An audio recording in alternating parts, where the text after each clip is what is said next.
Коми назначен новый исполняющий обязанности министра инвестиций, промышленности и транспорта. Возглавил ведомство Александр Ремига. Соответствующее распоряжение подписал Сергей Гапликов.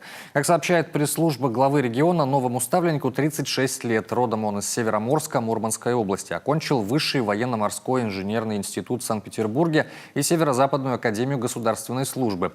В северной столице Александр Ремига совмещал ведение бизнеса с общественно-политической деятельностью. Так, в качестве руководителя российско-португальской цементной компании ИТ «Альянс» он сумел вывести предприятие на работу с известными заказчиками на международных рынках.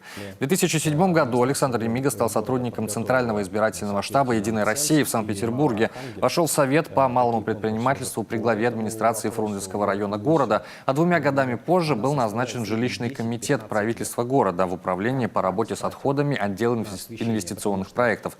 Через полгода уже стал заместителем начальника управления. Столь же быстро чиновнику удалось вырасти в Орловской области, куда его пригласили в 2014 году. Сначала Александр Ремига пришел работать в департамент строительства, транспорта и ЖКХ заместителем руководителя. Спустя всего полгода он стал членом областного правительства, а в начале 2016 года заместителем главы правительства. На этой позиции Александру Ремиге доверили ключевые отрасли региона, к примеру, строительство, ТЭК, ЖКХ, транспорт и дорожное хозяйство. Также он стал главой наблюдательного совета фонда капитального ремонта.